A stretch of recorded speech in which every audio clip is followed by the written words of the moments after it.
Ja, hallo, hier ist die Anne Bross von Anne Bross Kunst. Ich male heute ein ganz einfaches Acrylbild und das könnt ihr auch gerne nachmachen.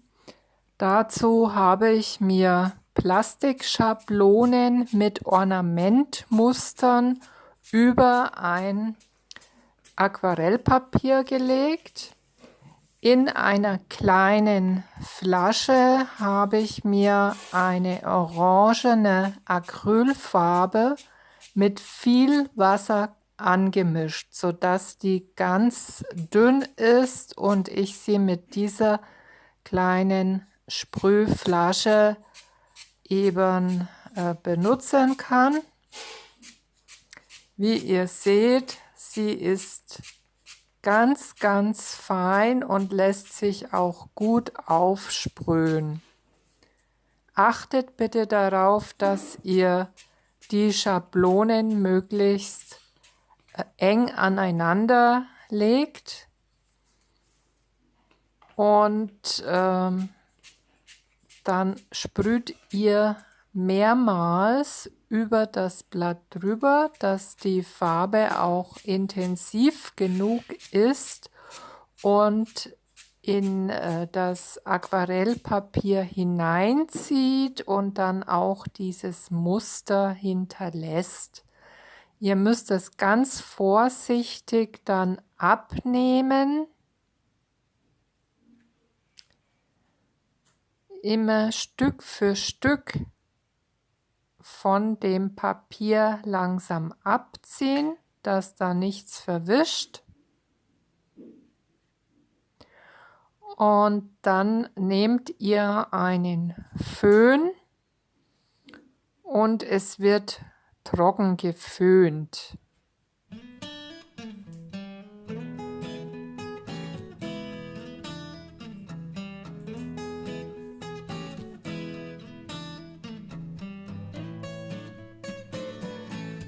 So, das Papier hat gut getrocknet.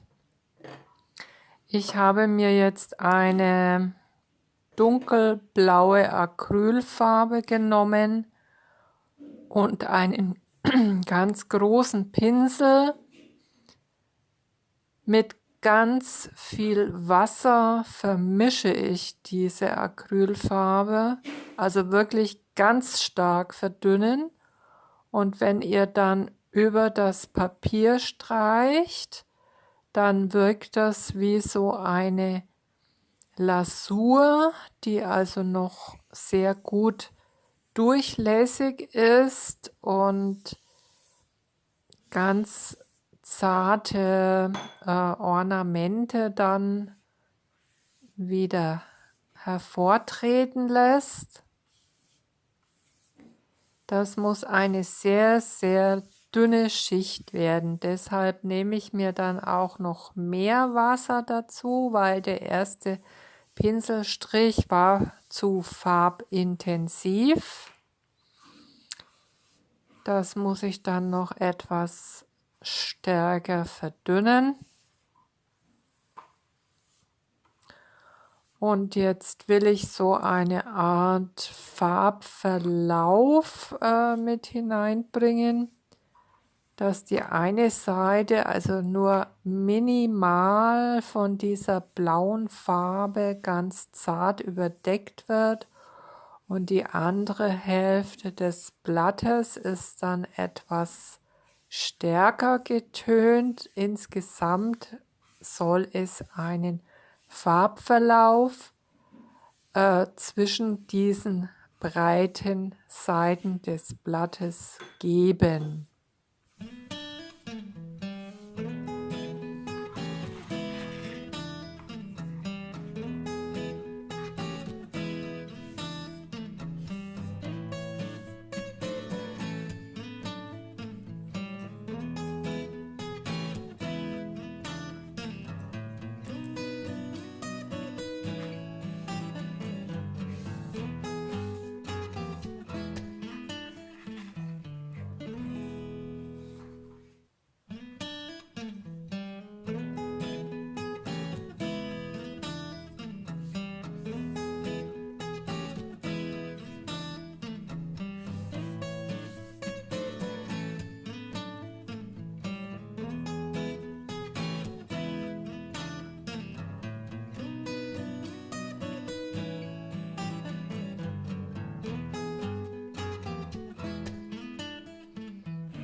Zwischenzeitlich habe ich das Blatt wieder getrocknet und ihr seht, dass das eine wirklich zauberhafte und durchscheinende Ornamentik ergeben hat. Und jetzt mache ich mit einer orangenen Farbe einen Druck mit Holz. Dazu streiche ich eine kleine Seite dieses Holzstückes mit der Farbe ein. Da wird wieder viel Farbe als erstes notwendig sein, weil das Holz doch ein bisschen diese Farbe einsaugt.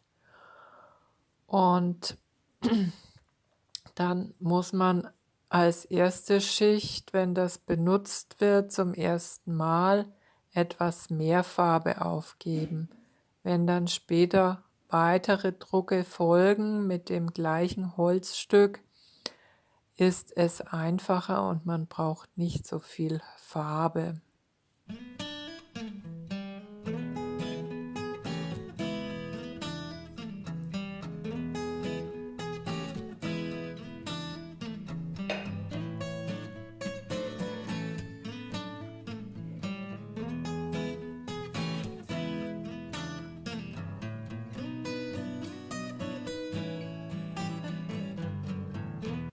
Bei diesem Druckverfahren müsst ihr euch schon immer vorher überlegen, wie ihr jetzt diese Kanten setzt, damit die Komposition passt.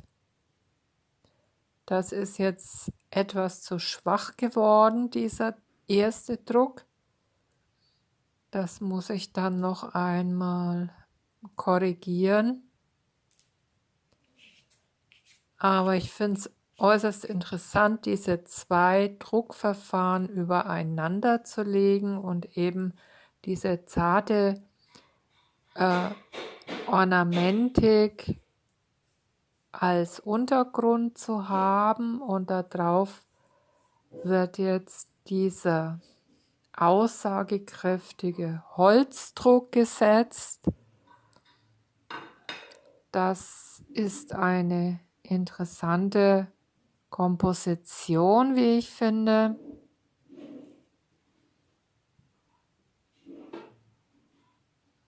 Ja, und jetzt sieht das schon wesentlich besser aus von der Stärke her.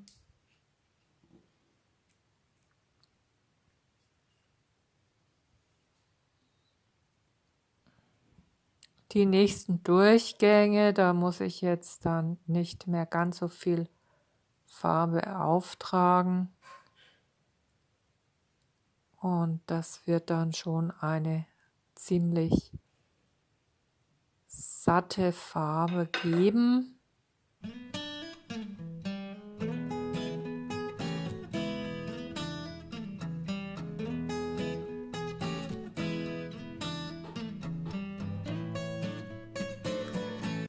Ja, das ist sehr kräftig. Der darauf folgende Druck wird dann etwas schwächer, aber immer noch ausreichend.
Diese natürlichen Strukturen des Holzes finde ich sehr interessant, weil ich überhaupt alles liebe, was aus der Natur kommt.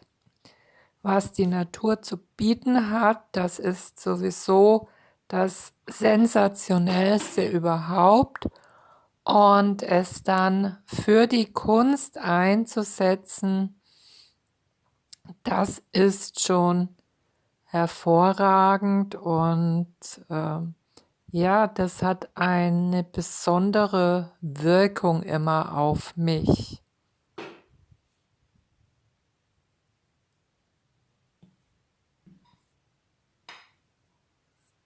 Es ist einfach organisch und das ist jetzt auch eine gute Komposition zwischen etwas, das von Menschenhand geschaffen wurde, so wie diese Druckschablonen, und auf der anderen Seite das, was die Natur uns gibt, sollten wir auch immer mit in die Kunst einfließen lassen, uns auf die Natur besinnen. Sie kann uns so viel geben.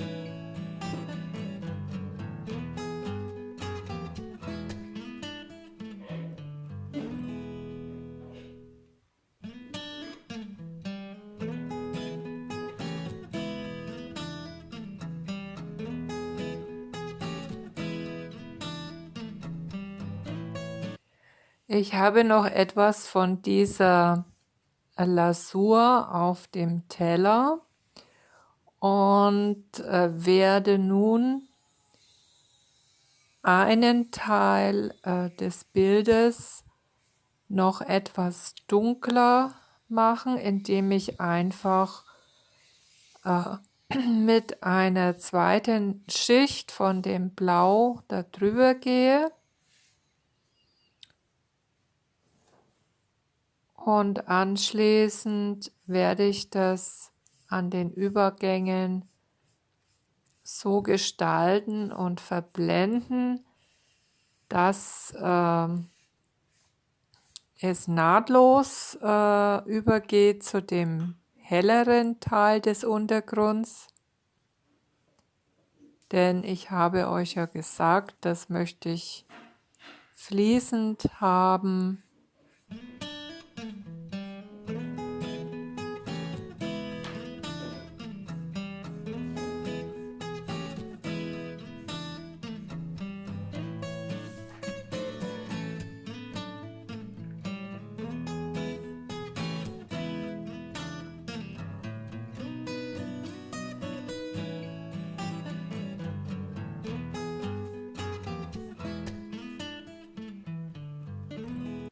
So dass es ein ganz zarter Farbverlauf ist.